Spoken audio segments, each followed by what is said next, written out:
कराची में मौजूद नस्ला टावर को गिराने का हुक्म दे दिया गया है। सुप्रीम कोर्ट के अहकामात हैं और तमाम कानूनी ऑप्शंस, यानी जिस तरह रिव्यू होता है, कोई भी आप रास्ता अपना लें, सुप्रीम कोर्ट में बार बार जाकर तमाम ऑप्शंस खत्म। सुप्रीम कोर्ट ने कहा नहीं, एक चीज़ गैर कानूनी है, ये फैसला हो चुका और कोई रास्ता नहीं है, इसको गिराना ही है। जदीद तरीके से इसको गिराया जाए, जो दुनिया में इस्तेमाल होता है डायनामाइट के ज़रिए, बारूदी मवाद के ज़रिए बाकायदा इसको गिराया जाता है। उसके लिए हुकूमत ने टेंडर भी दे दिया है।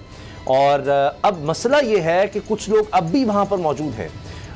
बिजली, गैस और सब कनेक्शन, पानी वगैरह सब मुनक़ता, ख़त्म, लेकिन लोग अपना घर छोड़ने को तैयार नहीं है, घर बार छोड़ने को तैयार नहीं है। अब इसका क्या हल है? अभी भी ये बात की जा रही है कि उन लोगों का कसूर है जो वहाँ पर जाकर उन्होंने अपनी ज़िंदगी की जमा पूंजी लगा दी और लोग देख रहे थे इमारत बन रही है। और किस तरह हो सकता है कि मेन सड़क की कोई छुपी नहीं हुई इमारत, वो बन रही है, तो तमाम डॉक्यूमेंट्स उनके पास पूरे हैं। एक आम आदमी तो यही देखेगा। तो क्यों ना उन लोगों को सजा दी जाए जो लोग इसमें मुलव्वस थे और उनसे पैसे रिकवर करके जो इनसे पैसे लिए गए। मेरा तो ये ज़ाती ख्याल है कि जो आज की कीमत बनती है वो इन लोगों को कम से कम लौटाई जाए, इनको मुतबादिल दिया जाए। इस बारे में बात हो रही है। हाफिज नईमुर रहमान साहब, अमीर जमात इस्लामी कराची, हमारे साथ हैं और पब्लिक इशूज़ पर खुलकर बात करते हैं। कोई भी मामला हो, चाहे हम देखते हैं कोई कूड़ा करके कराची का, सीवेज का मसला है, बिजली का मसला है, दीगर मसाइल में बाहर होते हैं, एहतजाज भी कर रहे होते हैं। हाफिज साहब अस्सलाम वालेकुम। वालेकुम अस्सलाम व रहमतुल्लाह। अब सब आप इस बारे में क्या सोच रहे हैं? आपकी जमात क्या सोच रही है? अब किस तरह से इसका हल निकाला जाए? सुप्रीम कोर्ट का हुक्म है, सबको मानना है, आइन और कानून और रियासत इसी तरह चलती है। जब अदालत का फैसला आ गया सबको मानना पड़ेगा, लेकिन वहां जो लोग रह रहे हैं उनका क्या कसूर है? वो क्या कहां जाएं? किराएदार तो चले गए सामान लेकर, जिनकी अपनी जमा पूंजी वहां लगी है वो लोग निकलने से इनकार कर रहे हैं। क्या हल है इसका? देखिए उसामा, ये बड़ा अहम और हसास मामला है, जहां एक तरफ सुप्रीम कोर्ट की ज़ाहिर अपनी एक अहमियत है और पाकिस्तान की आला तरीन अदालत है, अदालत उज़्मा है और उसके भी ऑनरेबल चीफ जस्टिस हैं। वहीं पर यह इंसानियत का मसला है और ह्यूमैनिटेरियन ग्राउंड के भी तमाम चीज़ें देखनी चाहिए।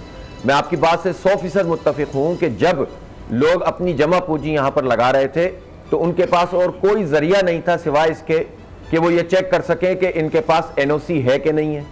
इनके पास सोसाइटी की NOC वो मौजूद थी, इनके पास मास्टर प्लान उसका अप्रूवल मौजूद है। उन्होंने देखा होगा कि KBC है या SBC है जो कि बिल्डिंग कंट्रोल अथॉरिटी है, उसका NOC मौजूद है। मैं कोई भी जगह खरीदने के लिए जाऊं, आप जाएं, खुद चीफ जस्टिस साहब भी अगर कराची में कोई जगह खरीदने जाएंगे तो वो इन्हीं कागजात को चेक करेंगे और उसके बाद चीज को खरीद लेंगे। उनको क्या पता कि 1960 में 1957 में इस जगह की लीज हुई थी और 1960 से पहले ही और उसके बाद एक ऑर्डिनेंस के जरिए से ये बात हुई थी कि चौड़ाई जो है शारा फैसल जो उस जमाने में डिग रोड हुआ करती थी 280 के बजाय 240 हो गई है, तो अब उस जगह पर यह बिल्डिंग बन सकती है। इसका अप्रूवल भी मौजूद था। सिर्फ लीज के जो डॉक्यूमेंट होते हैं वो जो है वो पैसे जमा नहीं हुए थे, जो कि पिछले 18 साल से तो लिटिगेशन चल रही है। ये वो टेक्निकल मसला है जिसकी बुनियाद के ऊपर अब केस अदालत में गया और अदालत में फिर यह बात हुई कि जनाब अब इसको डिमोलिश कर दिया जाए और डिमोलिश भी इस तरह किया जाए कि बम से उड़ा दिया जाए, वो बम भी के जो टेक्नोलॉजी पाकिस्तान में मौजूद ही नहीं है। मैं ये जरूर अर्ज करना चाहूंगा अपनी अदालत उज़्मा से कि देखें, फैसले वो होने चाहिए जिसकी बुनियाद पर मुल्क के 22 करोड़ लोग इस बात में आफियत महसूस करें कि अब सुप्रीम कोर्ट के बाद कोई ऐसी जगह नहीं है जहां से लोगों को इंसाफ मिल सके और फैसले आदिल की बुनियाद पे हों।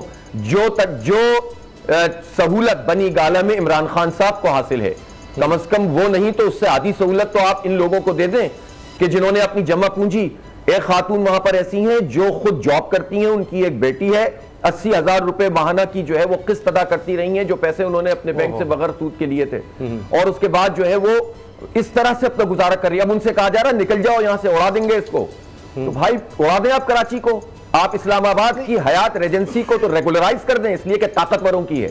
आप जो प्रेमिसेस में मौजूद है आला तरीन ताकतवर तबकात के, उनको तो ऑर्डर उनके लिए भी था कि वो अस्करी फोर के साथ जो सिनेमा है उसको गिराया जाए, उस पर तो कार्रवाई नहीं हुई, उस पर तो इस तरह से जो है वो एकतरफा फैसले नहीं हुए, इसलिए कि वो ताकतवर लोगों के पास है। लेकिन गरीब लोग हैं या मिडिल क्लास ने कहा कि कराची वैसे ही मर रहा है, वैसे ही महंगाई है, वैसे ही बेरोजगारी है, सुप्रीम कोर्ट का हुक्म सर आंखों पर, ये जो इंसानी इल्मिया हमें नजर आ रहा है उसका भी हम ख्याल, और हमने इसलिए बात की है। मगर अब बात यह है कि ये हो गया, ये सारी चीजें सुप्रीम कोर्ट के सामने आई, इस पर डिलिब्रेशंस हुई, सुप्रीम कोर्ट का फैसला, अब तो मुझे नहीं लग रहा कि इसके अलावा कोई रास्ता है, क्योंकि ये सब बातें हुई हैं सुप्रीम कोर्ट के सामने, जो जो आपने बातें फरमाई। मगर क्या अब ये नहीं हो सकता कि जो लोग इसमें मुजरिम हैं उनसे रिकवरी की जाए, इन लोगों को मुतबादल दिया जाए? क्योंकि कायमा कमेटी पार्लियामेंट की, उसमें भी ये बात आ गई है, क्योंकि अब ये नहीं हो सकता कोई रिव्यू या दोबारा से अब कुछ नहीं हो सकता। सुप्रीम कोर्ट ये फैसला कर चुकी है, अब आपने देख लिया टेंडर भी हुकूमत ने दे दिया है, हुकूमत भी रिलक्टेंट थी, वो सब हो गया, और तो कोई हल नहीं मुझे नजर आ रहा, सिवाय इसके कि हुकूमत बीच में आए, उन लोगों को पकड़े। वो तो अमीर लोग हैं जिन्होंने सारा किया, जो आप बता रहे हैं बिल्डिंग कंट्रोल अथॉरिटी, दीगर लोग सारे, उनको जेल में उनको जुर्माने किए जाए। मैं यकीन से कह सकता हूं इनके असासे पकड़े आप, करोड़ों अरबोपति होंगे जिस तरह से इजाजत दी गई, इन लोगों ने पैसे बनाए, उनसे पैसे लेकर इनको इसी तरह की जगह कम से कम ऐसी दी जाए। मसले के तीन पहलू हैं।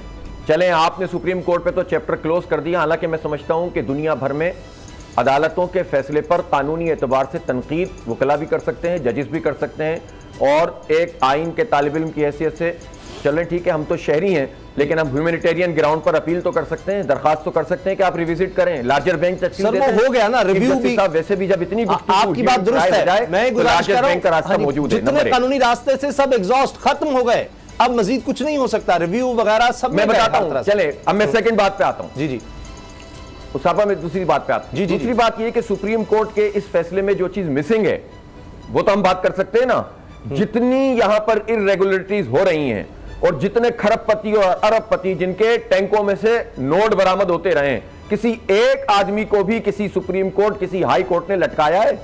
किसी ने बिहाइंड द बार्स किया है सर? और या उसके ऊपर साबित किया है? वो तो फिर अदालती निजाम के ऊपर अवाम का एतमाद उड़ जाएगा। फैसला देना है, अमल हुकूमत ने करना है। बात यह कि इस केस में भी अगर मुजरिम है, ये गलत है, तो कुछ इसके मुजरिम है ना, उनको सजा क्यों नहीं मिली?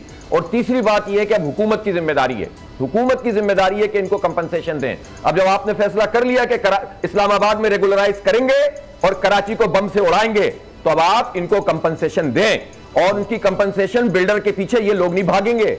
यहां पर कोई 1 लाख रुपए भी किसी का ले ले तो कहां से वापस करता है? जिम्मेदारी भी हुकूमत की और रियासत की है। जिस रियासत को अपनी रिट कायम करने का इतना शौक है, वो रियासत उस बिल्डर को भी पाबंद करे और लोगों को भी इंसाफ फराहम करे, वरना लोगों का रियासत पे से भी एतमाद उठ जाएगा। गुलाम रज़ा हाफिज साहब, आपकी माशाल्लाह बड़ी फॉलोइंग है, कराची में बहुत लोग आपको प्यार करते हैं। आपने इस्लामाबाद और कराची के दरमियान बहुत बड़ी तफरीक की बात की है कि यहाँ बहुत ज़्यादा जो रायतें दी गई हैं, जिस तरह से कॉन्स्टिट्यूशन एवेन्यू, और आपने बनी गाला की बात की। कराची को भी एक बहुत बड़ी फेवर दी गई थी, बैरियर टाउन रेगुलराइज किया गया है सारा वो। तो इस तरह तो ना करें आप उधर भी बात कर रहे हैं और इधर भी बात कर रहे हैं। तो आप क्या समझते हैं कि ये मुल्क की जो पैक्स कोर्ट है, ये जो है, ये क्या अमीर और बासर लोगों के लिए अदालतें इंसाफ फराहम कर रही हैं और गरीब और नादार लोगों को फंसा रही हैं? इस तरह से आप कहना चाहते हैं क्या? ये देखिए गुलाम साहब, आपके सवाल अपनी जगह वैलिड है, लेकिन देखिए अदालत के सामने जो डॉक्यूमेंट्स आएंगे उनको देख के फैसला किया जाएगा। वो केस हो सकता है फर्क हो, मैं ये नहीं कह रहा, आपकी बात बिल्कुल बाजार ये ठीक लगती है, और हाफिज साहब ने इस हवाले से बात कीजिए। हाफिज साहब देखें भाई, बात यह है, मैं हूं एक आम आदमी के तौर पर सियासी वर्कर और आइन और कानून के मुताबिक जमहूरी तरीके से जद्दोजहद करने वाला एक कारकुन, ठीक है, और एक आम शहरी हूं, आम शहरियों में रहता हूं। मैं तो भाई फैसला करूंगा कि एंड यूजर के साथ जब ज्यादती होगी जिसका कोई कसूर नहीं है, और उसको रिफंड करवाने के लिए रियासत अपनी अमलदारी नहीं दिखाएगी, हुकूमत इनका पानी बंद कर देगी, बिजली बंद कर देगी। कमिश्नर साहब, और फुर्तियां तो देखें आप, क्या इलेक्ट्रिक विफाक का इदारा है, सुई गैस विफाक का इदारा है, 14 कौमी असम्बली की सीटें हैं पीटीआई के पास, और वहां पर सिर्फ ढकोसला करने के लिए उनके एमएनए एमपीए पहुंच गए। लेकिन जिनके मातहत ये इदारे हैं उनसे कह नहीं सकते थे कि भाई इनका पानी बिजली तो बंद नहीं करो, इनको तुम जाओ उड़ा दो, फेंक दो उठा के, लेकिन पानी बिजली तो बंद नहीं करो। ये तो इंसानियत एक आम शहरी का हक है, जिसका कोई कसूर नहीं है उसका पानी बिजली बंद हो, और जो ताकतवर हैं उनके खिलाफ आप उन पर हाथ भी नहीं डाल सकते हो। तो ये हुकूमत कहां है? ये सिंध हुकूमत कहां है कि जिसकी नाक के नीचे करप्शन होती है, सब कुछ सारे जो है ना, आप मुझे बताएं ना कि यहां पर जो SBCA पे इन्होंने कब्जा किया हुआ है, मास्टर प्लान पे इन्होंने कब्जा किया हुआ है, सिंध सॉलिड वेस्ट मैनेजमेंट इन्होंने बनाई हुई है, MDA LDA सारे इदारों पे इन्होंने कब्जा करके शहर को जो है वो महरूम किया है। सब्सक्राइब करें और बेल दबाएं ताकि कोई खबर रह न जाए।